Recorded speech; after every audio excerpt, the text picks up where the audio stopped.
Hi guys, आज हम functional testing के बारे में बात करते हैं कि किस तरीके से फंक्शनल टेस्टिंग वर्क कर रही है। ठीक है।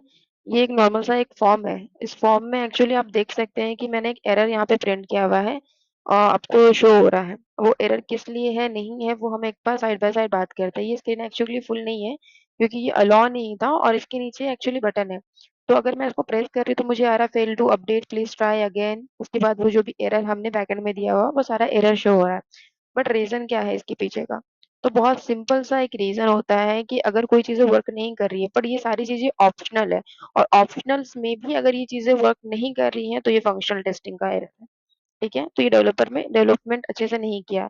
देखिए ये सारी चीजें स्टार्टिंग एंड एट एरर है, करेंटली एनरोल। ठीक है, इसके सामने कुछ ये एक बटन है, इसके सामने कुछ लिखा नहीं है कि ये एक्चुअली वर्क ऑप्शनल है या मैंडेटरी है। मैंने इसको क्लिक किया और मैंने जिस फॉर्म को सबमिट किया तो ऑटोमेटिकली सारा राइट आ गया है। उसको सबमिट करने के बाद मुझे ये एरर प्रिंट होकर दिख रहा है, fail to update please try again later, और जो हमने बैकएंड में एरर दिया है वो सारी चीजें।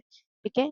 तो ये छोटी छोटी मिस्टेक जो है ये जब हम क्लाइंट को देते हैं और क्लाइंट जब ये करता है, सेम टाइम पे तो हम इतनी सारी चीजें यूज नहीं कर पाते, बट क्लाइंट यूज कर पाता है क्योंकि वो फॉर्म सबमिट करेगा, सारी चीजें यूज करेगा यूजर के लिए।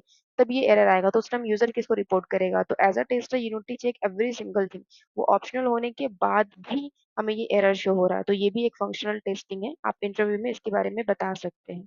अगर आपको किसी और टेस्टिंग के बारे में बहुत डिटेल में जानना है तो मैं सबके लाइव वीडियो यहाँ पे सेंड करती हूँ, तो आप मुझे बताइए, तो पर्टिकुलर मैं उसी चीज में आपका ये वीडियो मैं बना के दूंगी। और please do support if you want anything, so please let me know. Thank you so much, have a good day, and please do like, share and subscribe.